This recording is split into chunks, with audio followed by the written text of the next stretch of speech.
Good evening, good afternoon, good morning, anytime you watch these lectures with Matlab. This is DCE110, Special to Computer Design and Drafting. We are still on Matlab, introduction to Matlab. We just want to cover a few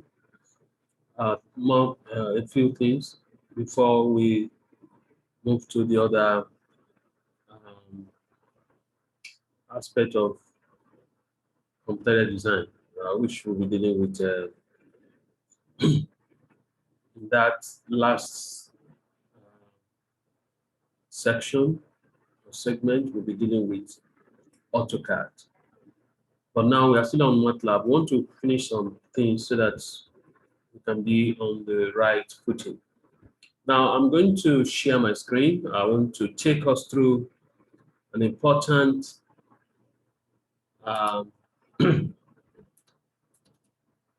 aspect of Matlab. The reason why we use programming languages to solve problems. And as we have explained earlier, Matlab has a unique way of solving problems, in a better, shorter way when we're dealing with engineering problems or scientific problems. Now, when we look at engineering problems, we need to, this is the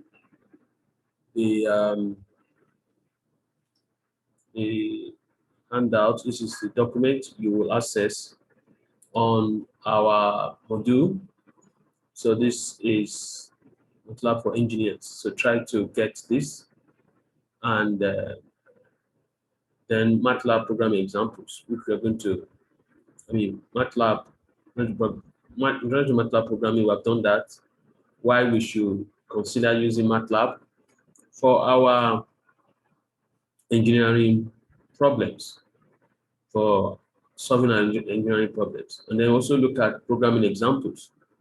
Okay, you're going to see example that you can try out, and you will actually need to try them out. They will be given as assignments after we have tried one or two. Then you solve the rest.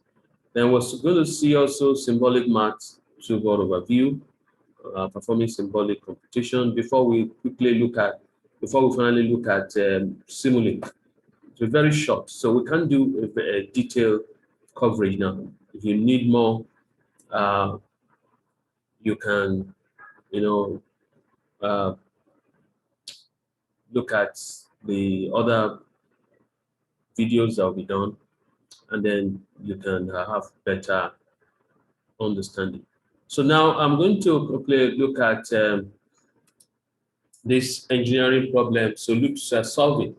Now, engineering often involves applying a consistent, structured approach to the solving of problems.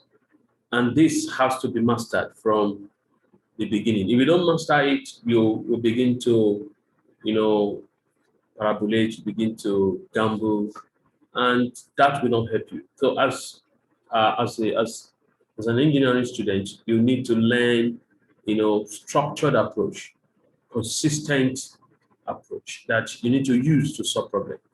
The general problem-solving approach and method can be defined with variations, for specific problems. But we can define a general problem-solving approach method that can be defined, although variation will be required for specific problems.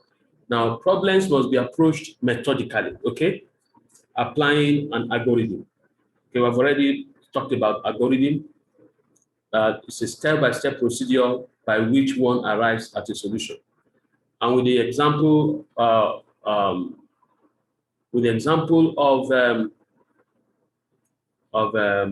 the assignment I gave, algorithm to prepare a cup of tea. So you now understand what algorithm is in a layman's language. A step-by-step procedure by which one arrives at a solution. Now, we're going to look at problem-solving process. Number one, the problem-solving process for a computational problem is to define the problem. Define the problem. First is define the problem. If you don't know the problem, you cannot solve it. Then you now have to create a mathematical model for that problem. You have to translate that, problem into an equation. Mathematical model is something like an equation. Very just. For instance, if you say from the basic concept of mathematical model, if you say the sun is 2 times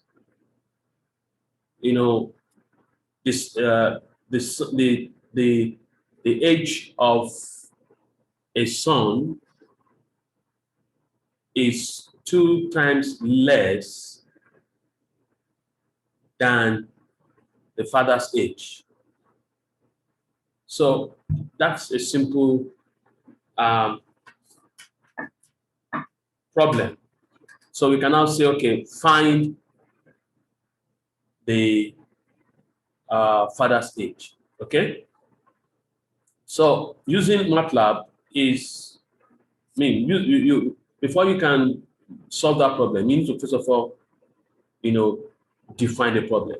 Okay, we're looking for the age. Okay, the son is 2 times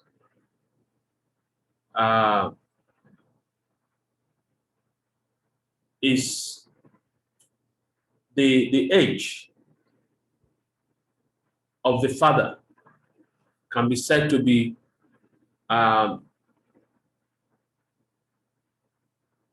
y. And then you said the son is 2 times the age is maybe I should use another example. It's like that may confuse you. Okay. Let me use a very basic example. Let's say you have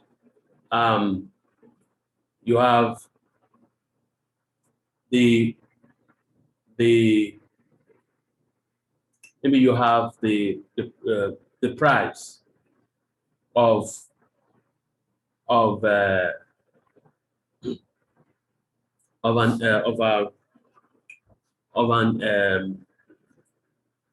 an object. Let's say basket of orange or a dozen of orange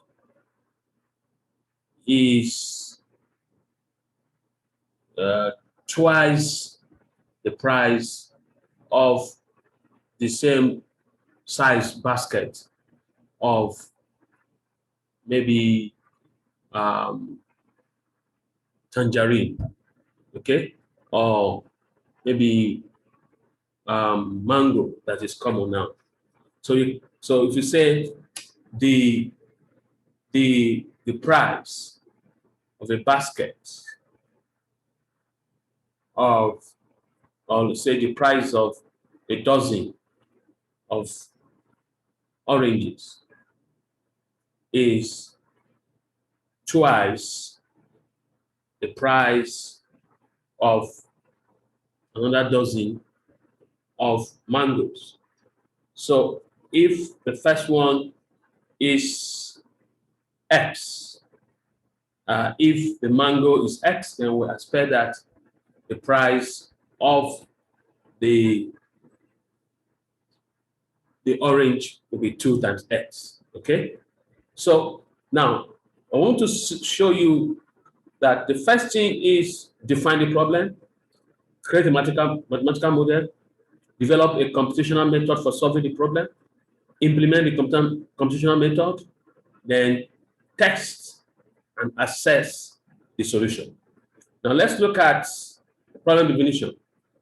Number 1, you need to recognize and define the problem precisely by exploring it thoroughly. Maybe the most difficult step. This is the most difficult step. Define the problem precisely. Make sure you get to the bottom of defining the problem. Determine what question is to be answered and what output or results are to be produced. Determine what theoretical and experimental knowledge can be applied. Theoretical knowledge you have in physics, in other subject, mathematics, you can apply them. Any equation you have already known about that problem, any interaction you already know. Determine what input information or data is available. Now, this is very important. Many academic problems that you will be asked to solve have this step completed by the instructor. So we will have defined that.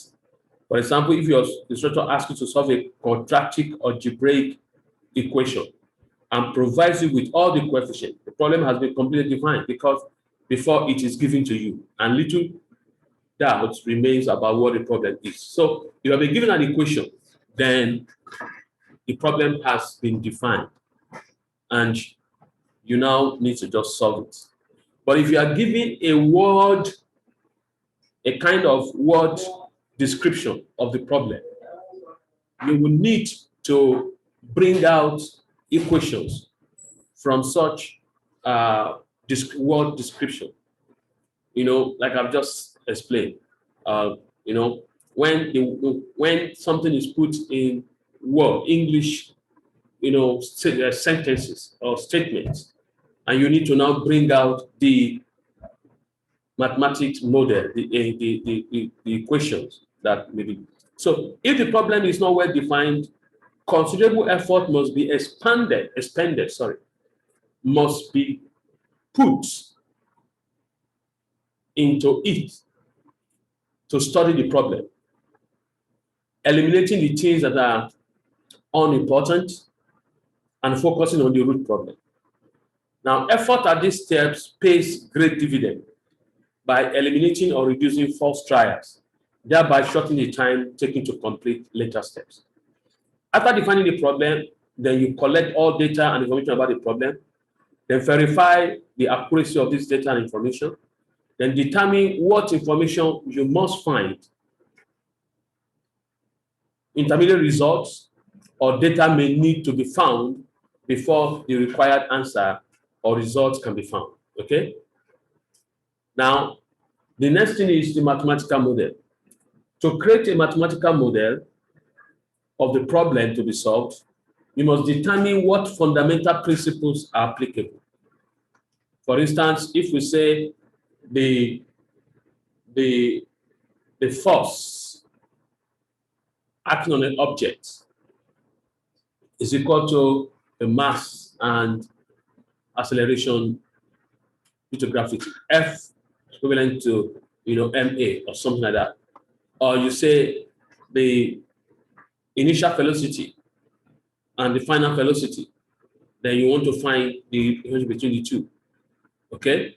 So a problem can say that a car starts with an initial velocity and then accelerates and then ends with a final velocity, and then you in a particular given time, and then you want to find the distance covered. So these are problems that can be. Now you can convert that to a mathematical model based on your knowledge of physics, and we have all these equation physics, law of motion and all that.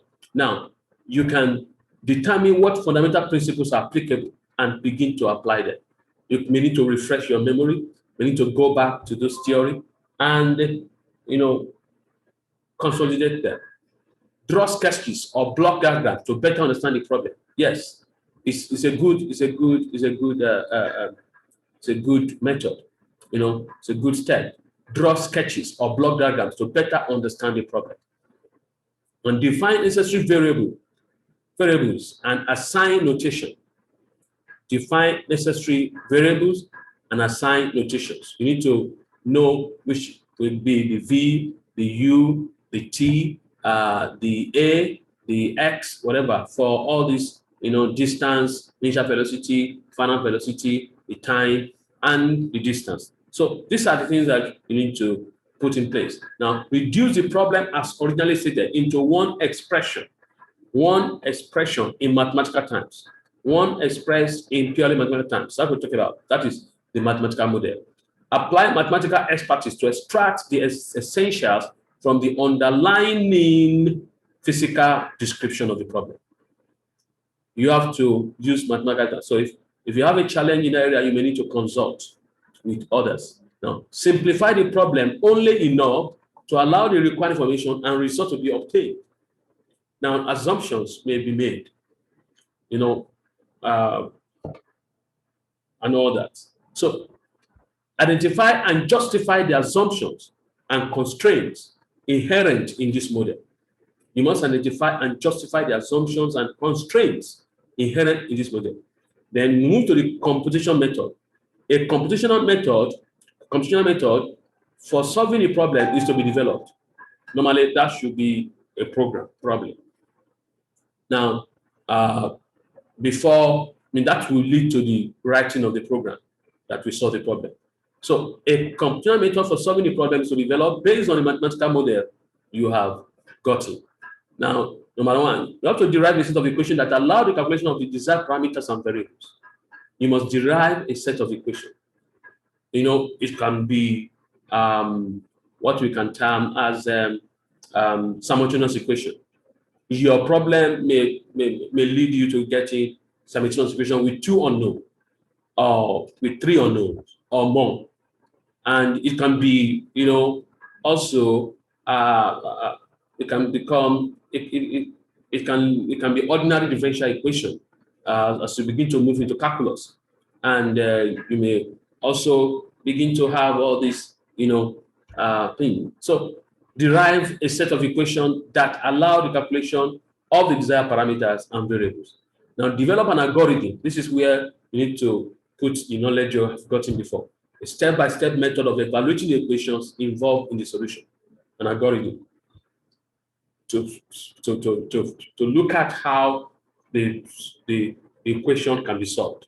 Now, what we need, the inputs and the processes. Now, by now, I will assume that in your programming class, you should have gotten, I believe that you have been introduced to programming in general, and maybe Visual Basic, maybe what have you. But this is Matlab. Okay. I also learned you're doing, you may be doing web engineering. So all these, they are programming languages that will be applied there. Now, next is to describe the algorithm in mathematical terms and then implement it as a computer program. Okay. Now, the algorithm is going to also translate into pseudocodes, where you can now, translate them to computer codes, computer program. Carefully review the proposed solution with thought given to alternative approaches, and look at the best method that can be used to solve the problem. The next thing is implementation of computational method. Now, when you identify the problem, you have defined the problem, you have developed the mathematical model, now you are also now trying to use a computational method to solve it. Then you have to implement the computational model in form of writing programs to run on the computer. So once you have identified the method to be used, then the next step is to carry out the method with a computer. Okay. Now we have laptops, we have computers in the lab. So you need a computer, whether human being to do the computation for you, like before that we have a human being that acts as a computer that computes. But now we have silicon, that is the computer hardware, so that we use laptops and all that. Some things to consider in this implementation are: number one, assess the computational power needed, as an acceptable implementation may be hand calculation with a pocket calculator. Okay, assess the computational power needed. So, if a computer program is required, a variety of programming languages, each with different properties, are available. Okay, then you look at the best option. For now, we're saying that for engineering as problem solving, the Matlab will give the best option. A variety of computers ranging from the most basic home